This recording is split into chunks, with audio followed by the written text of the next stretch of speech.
But Liz Holzheimer's problems didn't start until she and her husband Mark, a professional baseball player, decided that it was time to start a little league of their own. I was 30 years old at the time, and I happily flushed my last packet of birth control pills down the toilet, and I thought, if it's anything like teachers tell you in high school, I should be pregnant in no time. But it just seemed like month after month went by, and I still hadn't had a period. Concerned, Liz finally makes an appointment with her gynecologist, Dr. Rhonda McVeigh, who runs a blood test to check Liz's hormone levels. When the tests come back normal, Dr. McVeigh encourages Liz to be patient. It'll take the body a little while to get adjusted to being off the pill, to start having regular periods. In the scheme of things of trying to get pregnant, this isn't very long. But as far as Liz is concerned, it can't happen fast enough.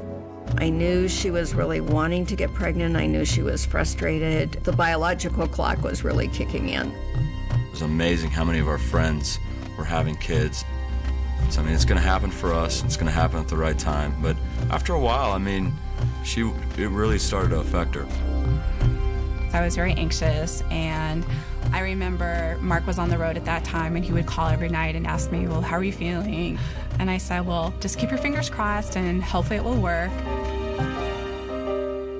A few more months go by, and Liz still hasn't had a period. She goes back to Dr. McVeigh, who decides to inject her with the hormone progesterone to see if it can trigger ovulation.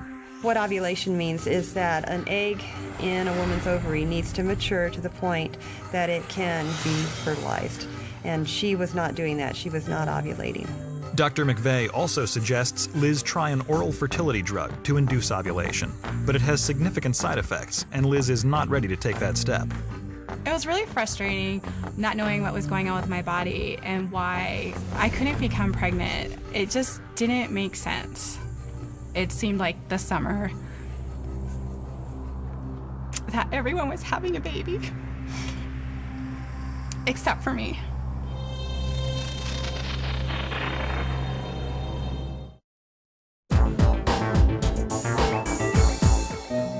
The past year has felt like an eternity to Liz Holzheimer. She desperately wants to get pregnant, but has been told that she isn't ovulating. Now she's starting to wonder if the anxiety of it all is beginning to affect her physically. If I got up too quickly, I'd have a dizzy spell, but I didn't really think too much of it at the time. I just thought, well, maybe it's the fact that I'm just really worried about trying to have a baby. So I just kind of kept it to the back of my mind and thought, well, I'm not going to worry about it right now. But soon, Mark sees the warning signs with his own eyes. We used to go see movies a lot, and when the show was over, we'd get up, and it was still dark in the theater, and she would always stumble. I really didn't think much of it, and I don't know if she thought much of it. Gradually, the dizzy spells become more intense. It was almost like if I were to have an acid trip, that's what it would be like. Just colors would become more vibrant and brilliant. If I looked at, trees in the backyard, it was almost as if the leaves would start to move and come to life. They would come on so quickly, and then as soon as the onset began, it was just over. And afterwards, I would just feel fatigued, and then it would just subside, and I thought, maybe it's just the stress, or I spent too much time being out in the sun today. Then, suddenly, the hallucinations give way to excruciating headaches. The headaches just knocked me down. I remember one evening where I just had the most excruciating migraine I had ever experienced in my life. She had never had migraines before, and she could hardly raise her head, and it was really bothering her. But because I never lost consciousness, I thought, well, it can't be that serious if, I haven't fallen over and collapsed. But within weeks, Liz notices that she's changing mentally as well as physically. I had no desire to get out of bed. I declined to go out with friends, and I knew just as well as they did that wasn't the Liz they knew, or I knew. Those feelings of depression really started to scare me. Liz wasn't the happy person that she was when I first met her, and I was concerned about that change. I remember meeting with a doctor, and I was given a prescription for an antidepressant, but it only made me feel worse. Liz attributes the depression to her infertility and makes an appointment with her gynecologist. Dr. McVeigh orders a more in-depth examination of her uterus and fallopian tubes, as well as tests for Mark. When all the tests come back normal, Liz finally decides to try the oral fertility treatment. After the oral fertility treatment failed, I just thought, what can it be? At that point, I labeled her as unexplained infertility, and I referred her on to the fertility specialist. Based on her previous test results, the fertility specialist diagnoses Liz with hypogonadotrophism. He said, basically, Liz, your ovaries have prematurely shut down. Your best and only chance of having a child, save for adoption, is through in vitro. And I was just devastated with the news. I thought, how can this happen? She wanted to see if there's anything else we could check into. I really began to feel that there's a missing piece to this puzzle, and I have to find it. In January of 2000, she came back, and I was actually just talking to her before the exam, and she says, you know, I've been really dizzy, I've been tired, I've been having these headaches. I just said, is there any way we can have another test, you know, a CAT scan, an MRI? After Liz and I discussed her dizziness and headaches, we decided it was time to move to some further studies. 2 days later, Liz has an MRI. She wonders if it will be just one more test that comes back normal.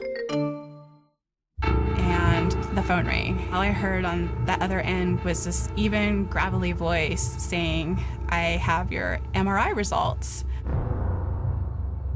My heart just started pounding. This voice just continued, and it said, you have a meningioma. I'm like, a mini what?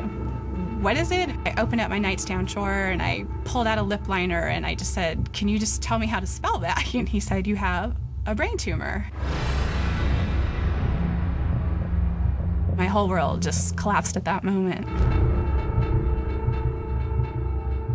A meningioma is a common type of slow-growing brain tumor that is rarely cancerous. It forms in the dura, the membrane that covers the brain and the spinal cord. As a meningioma grows, it puts pressure on the brain. Depending on its location, it can cause anything from personality changes to motor difficulties. Suddenly, I had a neurosurgeon, and I was going to meet him today. Well, it was a tumor that measured 5 to 7 centimeters in diameter, so it was quite a large tumor. I just remember Dr. Fulliger just illuminating images of my brain all around his office. I said, holy is that the tumor? I can't believe that. It had pressed my brain all the way to the other side. The pressure on her brain was causing her dizziness, hallucinations, headaches, and depression. It was also pressing on Liz's pituitary gland, impairing the production of the hormones that cause ovulation. He said it needs to come out, and it needs to come out as soon as it can. The idea of brain surgery was horrifying. I literally did not know would I come out after surgery. But Liz has no other choice. The tumor has to be removed. It was February 10th, 2000, and I had to check into the hospital the night before my surgery. I didn't really ever think that I was going to lose her until before they took her away. The last thing I said to her was, next time we're in the hospital, it'll be because we're having a baby. And I just took those words with me as I was being wheeled away.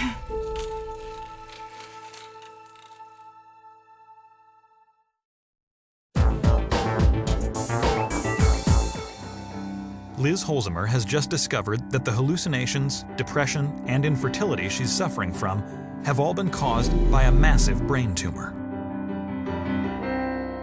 Instead of having a baby grow inside of me, I have another growth, but it's in my head.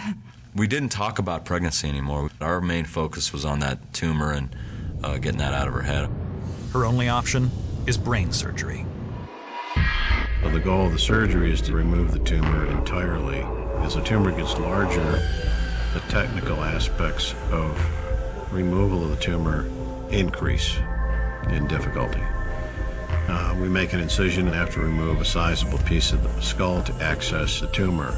And I was a nervous wreck, I'm walking around try not to think about stuff. My whole family was there. Liz's family was there. I think our anxiety was high, but his had to be so much higher.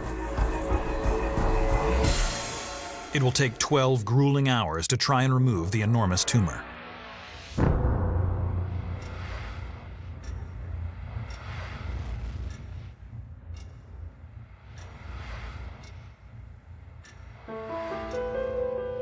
When I woke up, I was just elated. I was alive. They took it out and I survived. Liz spends the next year recuperating. It was the recovery. That for me, it was sheer hell. I was languishing on the couch and I just wanted to get back to my life the way that I had known it before. A year and a half after her surgery, Liz goes in for a routine appointment with Dr. McVeigh. At her annual exam visit, she mentioned that she had been having periods for 3 to 4 months, but the one that was due had not come. And I felt just incredibly fatigued again, and I was becoming really emotional and irritable, and I just thought, oh, what's going on with me now? So we were both worried, is the brain tumor coming back? We decided to do a blood test. They called me with the results that evening, and then I called Liz at home. Liz, I have some great news for you. You're pregnant. Congratulations. I literally just fell over and I said, are you sure you're looking at the right chart? I was really excited, and I was very glad to be able to call her. I couldn't believe it. I was finally going to be a mom. It was one of the best days of my life. I mean, to go through what we went through, to have all that happen and to have something, magical come out of it was awesome. A year and a half after her daughter's birth, Liz finds out she's pregnant again, this time with a son. So I feel doubly blessed that I have these two miracles. They saved my life, because had I not been trying to have a family, I would never have discovered that I had a brain tumor, or it would have been discovered too late. With Liz, there was no reason to suspect a brain tumor just because she wasn't having cycles. Nobody would have thought brain tumor at that point. It just makes you wonder how many healthy people are out walking around harboring a life-threatening illness. In Liz's case, she was fortunate they discovered it when they did. The brain accommodates to a tumor growing slowly, and it will accommodate, and then it can't accommodate anymore, and then it can compromise the brain to the point where the patient can't survive. Today, Liz's prognosis is good. Still, she must continue to get yearly MRIs to make sure the tumor does not return. The longer the MRI scans are stable, showing no evidence of recurrence, the better the prognosis. I mean, I would say at this point, her prognosis is very good. It's good to see her thriving. It's good to see her enjoying her kids. Hannah and Hunter, what can I say? They're healthy, and they continue to be the blessings in my life who saved my life. Whenever Liz Holzheimer had a problem, she went to her doctor.